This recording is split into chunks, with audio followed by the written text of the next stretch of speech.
All right, guys, we got a new setup here in the whip. Set up some vlog, be able to talk, give some updates. Trying to give more feedback with videos instead of writing down my thoughts. Take advantage of my time in the car. So if you want to see more videos like this, let me know. Feedback is huge. Kind of guide, what I'm doing based on the feedback that I'm getting. But yeah, just wanted to give you guys an update on the hip. Felt more comfortable yesterday trying to get into some range of motion stuff with the hip. If you don't know what happened to my hip, I got up to 255 for a back squat. Failed on the third set. The reason I failed was because after my second rep on my third set, it basically felt like my left glute just like turned off, basically. And then I felt like a shoot up like the left side of my back. So I was like, yeah, I'm done. So obviously didn't get much better the days coming after that. I went to my deadlift 2 days after, and that was a struggle. So right about when the bar gets just above your knees, right around that 90-degree range of motion, it's just like super painful. And you can see in the video of me cleaning yesterday, because we got to do something to keep getting better. We can't just wait while we're recovering. We're gonna lose all our gains, so I don't want that.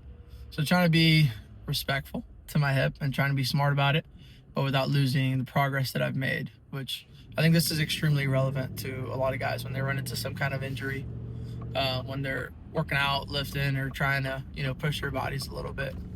But anyways, yeah, you can see in my clean video, I'm grimacing a little bit right at the bottom, right before I start my clean.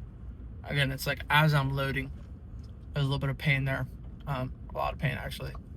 It is affecting my daily life a little bit. So yeah, last night after I did some range of motion stuff and some strengthening, like kind of like self PT, it's feeling a lot better today. So I think what I'm gonna add is a lot more hip routine stuff. I was doing like fire hydrants and adductor stuff, and just realized how weak I am in those movements. But I do think adding that stuff, and it being a part of your program, not just when you get hurt, but all the time, is extremely crucial. I think it's relevant to us pitchers, throwing athletes. We know how important arm care is for our body. I think a lot of us neglect that arm care, but I think one of the things that ties into that is also like hip routine. So hip care, I think hip care is massive, especially when we're asking you guys to deep squat, and we're asking you guys to squat 2 to 3 times a week. So I think hip care is going to be huge for everybody's ability to not only stay healthy but continue to progress their squat as we get going into the off season. But anyways, wanted to showcase this video format for you guys and see how you guys like it. I like this new phone holder for the car. It's pretty stable. It's pretty cool. Cool, man. Catch you guys next time.